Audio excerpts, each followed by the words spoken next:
सभी का स्वागत है रैपिड ज्ञान के इस यूट्यूब चैनल पे।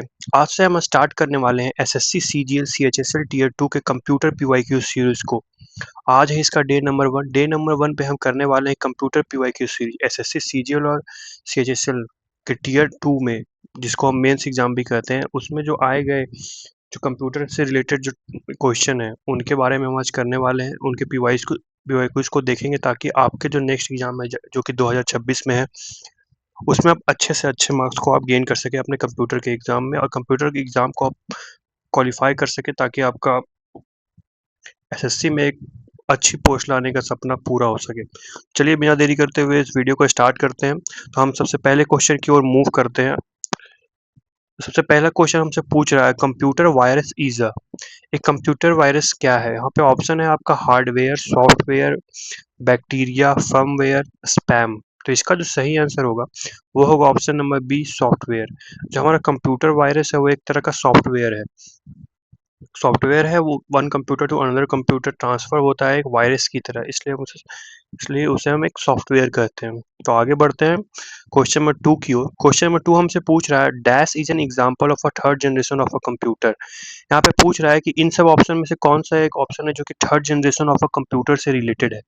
यहाँ पे ऑप्शन है आपका transistor, integrated circuit, vacuum tube, artificial intelligence, graphical user interface. तो हम सबको पता है कि जो इंटीग्रेटेड सर्किट है आईसी, वो हमारा थर्ड जनरेशन से रिलेटेड है। तो ऑप्शन नंबर जो बी होगा ये क्वेश्चन नंबर 2 के लिए सही होगा। Integrated circuit is an example of a third generation of a computer. आगे बढ़ते क्वेश्चन नंबर 3 की ओर। क्वेश्चन नंबर 3 हमसे पूछ रहा है the main circuit board of a system unit is the dash. The main जो सर्किट बोर्ड होता है हमारा सिस्टम का, उसे हम क्या कहते हैं? यहाँ पे ऑप्शन है आपका computer program, control unit, motherboard, RAM, none of this. तो इसका जो सही आंसर होगा वो होगा ऑप्शन नंबर सी, मदरबोर्ड। जो हमारा जो मेन सर्किट बोर्ड होता है हमारे किसी भी सिस्टम में, कंप्यूटर सिस्टम का, उसे हम मदरबोर्ड कहते हैं। तो option number C will be the correct answer for question number 3। आगे बढ़ते हैं क्वेश्चन नंबर 4 की ओर। क्वेश्चन नंबर 4 हमसे पूछ रहा है the speed of a super computer is measured in dash. जो हमारा सुपर कंप्यूटर का जो स्पीड होता है उसे हम किस क्वांटिटी में मेजर करते हैं? यहाँ पे ऑप्शन है आपका MIPS, flops, millisecond, nanosecond, none of these. तो मैं बता दूं तो सुपर कंप्यूटर का जो स्पीड है उसे हम फ्लॉप्स में मेजर करते हैं। तो ऑप्शन नंबर जो बी होगा वो क्वेश्चन नंबर 4 के लिए सही होगा। The speed of a computer is measured in flops. आगे बढ़ते हैं क्वेश्चन नंबर 5 की ओर। क्वेश्चन नंबर 5 हमसे बोल रहा है Android is which type of OS. जो हमारा एंड्रॉइड, एक जो हमारा मोबाइल ऑपरेटिंग सिस्टम होता है, एंड्रॉइड ऑपरेटिंग सिस्टम, वो किस प्रकार के ऑपरेटिंग सिस्टम के अंदर आता है? कौन से टाइप ऑफ ऑपरेटिंग सिस्टम हम एंड्रॉइड ऑपरेटिंग सिस्टम को कह सकते हैं? यहाँ पे ऑप्शन है आपका closed source, open source, normal source, toggle source, mixed source. तो इसका जो सही आंसर होगा वो होगा option number B, open source. तो हमारा एंड्रॉइड है वो एक लिनक्स बेस्ड ऑपरेटिंग सिस्टम है जो कि एक ओपन सोर्स है, यानी इसका जो कोड है, ओपन सोर्स मतलब होता है कि ऐसा ऑपरेटिंग सिस्टम या फिर ऐसा कोई भी सॉफ्टवेयर जिसका जो कोड अवेलेबल है ओपन सोर्स में, जिसे आप खुद के हिसाब से चेंज कर सकते हैं या उसे देख सकते हैं। तो option number B will be the correct answer for question number 5। आगे बढ़ते हैं क्वेश्चन नंबर 6 की ओर। क्वेश्चन नंबर 6 हमसे पूछ रहा है what is the shortcut key to create a new presentation in a PowerPoint. एक हमें अगर न्यू प्रेजेंटेशन क्रिएट करना है अपने पावर पॉइंट में तो उसका शॉर्टकट की क्या होगा? उसका शॉर्टकट की क्या है? ऑप्शन है यहाँ पे आपका control plus O, control plus M, control plus Z, control plus Y, control plus N. तो इसका जो सही आंसर होगा वो होगा आपका option number E, control plus N. अगर हम शॉर्टकट की क्रिएट करना चाहते हैं अपने प्रेजेंटेशन में तो हम उसके लिए यूज करते हैं control plus N. Option number E will be the correct answer for question number 6। आगे बढ़ते हैं क्वेश्चन नंबर 7 की ओर। क्वेश्चन नंबर 7 हमसे पूछ रहा है how many layers are there in OSI model. अगर एक ओएसआई मॉडल हमें पता है, ओएसआई का अगर फुल फॉर्म की बात करें तो होता है ओपन सिस्टम इंटरकनेक्शन। ये एक तरह का नेटवर्किंग मॉडल होता है हमारे कंप्यूटर का। तो उसमें कितने लेयर्स होते हैं, एक ओएसआई मॉडल में कितने लेयर्स होते हैं? यहाँ पे ऑप्शन है आपको 6, 7, 8, 5, 4। तो इसका जो सही आंसर होगा वो होगा ऑप्शन नंबर बी, 7। तो हमारा ओएसआई मॉडल में आपका टोटल जो होते हैं वो 7 लेयर्स होते हैं। आगे बढ़ते हैं क्वेश्चन नंबर 8 की ओर। क्वेश्चन नंबर 8 हमसे पूछ रहा है collection of detail information is known as. एक डिटेल इन्फॉर्मेशन का कलेक्शन को हम क्या कहते हैं? ऑप्शन है यहाँ पे आपका data, file, format, CD, floppy drive. इसका जो सही आंसर होगा वो होगा आपका ऑप्शन नंबर ए, डाटा। एक कलेक्शन ऑफ डिटेल्ड इन्फॉर्मेशन, अगर हम एक डिटेल इन्फॉर्मेशन का कलेक्शन की बात करें तो उसे हम डाटा कहते हैं। आगे बढ़ते हैं क्वेश्चन नंबर 9 की ओर। क्वेश्चन नंबर 9 है MS word in an example. जो हमारा एमएस वर्ड है वह किस चीज़ का एग्जांपल है? ऑप्शन है यहाँ पे आपका tabular data formatting software, word processing software, presentation software, email client, none of these. इसका जो सही आंसर होगा वो होगा आपका option number B, word processing software. जो हमारा एमएस वर्ड होता है वो एक तरह का वर्ड प्रोसेसिंग सॉफ्टवेयर है जिसमें हम लोग जो वर्ड्स या फिर डॉक्यूमेंट से रिलेटेड है काम वो कर सकते हैं। तो MS Word is a word processing software. Option number B will be the correct answer for question number 9। आगे बढ़ते हैं हम क्वेश्चन नंबर 10 की ओर। क्वेश्चन नंबर 10 हमसे पूछ रहा है when a computer print a report this output is called. जब भी हम कंप्यूटर से किसी चीज का प्रिंट निकालते हैं तो उस आउटपुट को हम क्या कहते हैं? उस आउटपुट को हम क्या कहते हैं, यहाँ पे हमसे पूछ रहा है। यहाँ पे ऑप्शन है आपका program, soft copy, hard copy, printing, none of this. तो हम सबको पता है कि अगर हम किसी चीज को प्रिंट कर लेते हैं तो उसे हम लोग हार्ड कॉपी कहते हैं। तो option number C will be the correct answer for question number 10। और रही बात सॉफ्ट कॉपी की, तो सॉफ्ट कॉपी हम उसे कहते हैं जब भी हम मॉनिटर पे कुछ भी डिस्प्ले कर रहे हैं, जैसे कि मॉनिटर पे आप ये पीपीटी देख रहे हैं तो इस पीपीटी को हम यहाँ पे कहेंगे आपको सॉफ्ट कॉपी। अगर इसी पीपीटी को मैं अपने एक किसी भी पेपर पे प्रिंट कर लेता हूँ प्रिंटर की मदद से तो उसे हम हार्ड कॉपी कहेंगे। आगे बढ़ते हैं क्वेश्चन नंबर 11 की ओर। क्वेश्चन नंबर 11 हमसे पूछ रहा है which of the following is not a malware. इन सब ऑप्शन में कौन सा ऐसा जो चीज है जो कि एक मालवेयर नहीं है? ऑप्शन यहाँ पे आपका worms, virus, cookies, Trojan, none of these. तो इसका जो सही आंसर होगा वो होगा आपका ऑप्शन नंबर सी, कुकीज। जो हमारा जो कुकीज होता है वो एक मालवेयर सॉफ्टवेयर नहीं होता है। आगे बढ़ते हैं क्वेश्चन नंबर 12 की ओर। क्वेश्चन नंबर 12 हमसे पूछ रहा है the collection of billions of interconnected web pages are transferred by using. जो हमारा collection of billions of interconnected जो हमारा वेब पेजेस है वो किस चीज़ की मदद से ट्रांसफर होता है? उसको हम लोग ट्रांसफर किस चीज़ की मदद से करते हैं? यहाँ पे ऑप्शन है आपका H T T P, F T P, S M T P, T C P, none of these. तो इसका जो सही आंसर होगा वो होगा आपका option number A, H T T P.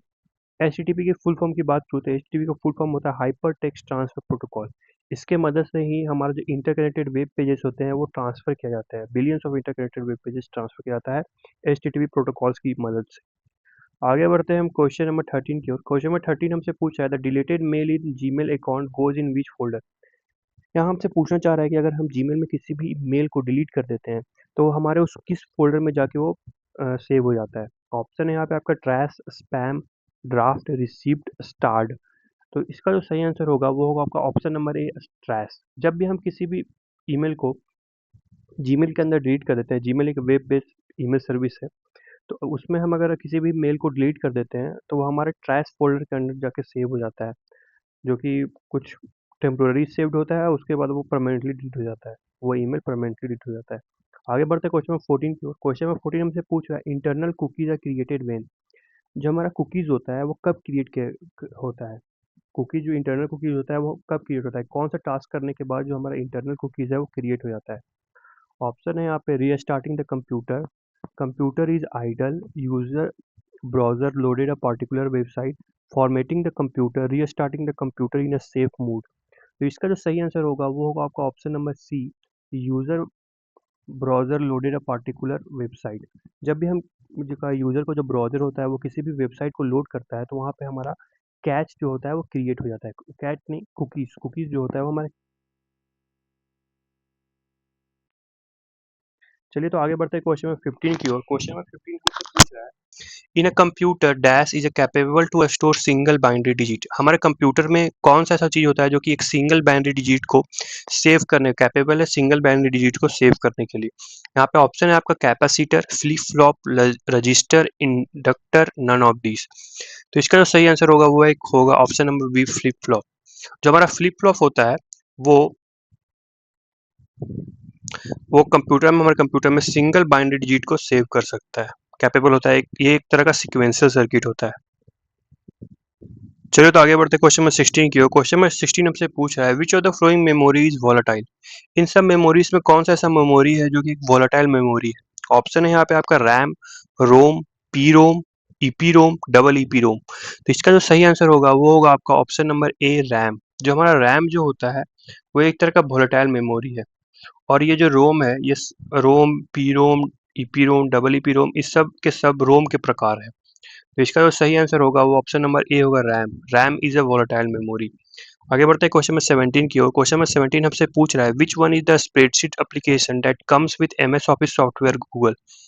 जो हमारा कौन सा ऐसा एक स्प्रेडशीट एप्लीकेशन जो कि हमारा एमएस ऑफिस सॉफ्टवेयर ग्रुप के साथ आता है। यहाँ पे ऑप्शन है आपका MS Word, MS Excel, MS PowerPoint, MS Access. इसका जो सही आंसर होगा वो होगा आपका एमएस एक्सेल। जो हमारा एमएस एक्सेल होता है वो एक स्प्रेडशीट सॉफ्टवेयर है और वो एमएस ऑफिस सॉफ्टवेयर ग्रुप के साथ आता है। आगे बढ़ते हैं क्वेश्चन नंबर 18 की ओर। क्वेश्चन नंबर 18 हमसे पूछा है, what is the use of a notepad in a Microsoft window. जो हमारा एक नोटपैड एक एप्लीकेशन सॉफ्टवेयर है जो कि हमारे माइक्रोसॉफ्ट विंडोज के अंदर प्रेजेंट होता है, उसका काम क्या है, वो हम क्यों यूज करते हैं और किस काम के यूज के अंदर वो नोटपैड आता है। यहाँ पे ऑप्शन है to create an image, image को क्रिएट करने के लिए, to make binary file, binary files को बनाने के लिए, program is a drag and drop, program को ड्रैग एंड होल्ड करने के लिए, to create a only text document, text document को क्रिएट करने के लिए।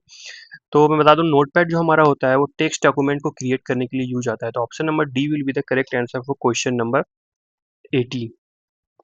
चलिए तो आगे बढ़ते हैं क्वेश्चन नंबर 19 की ओर। क्वेश्चन नंबर 19 हमसे पूछ रहा है, the shortcut key which use to close any program or windows is dash. कौन सा ऐसा शॉर्टकट की है जो हमारे किसी भी विंडोज या फिर किसी भी प्रोग्राम को क्लोज कर सकता है।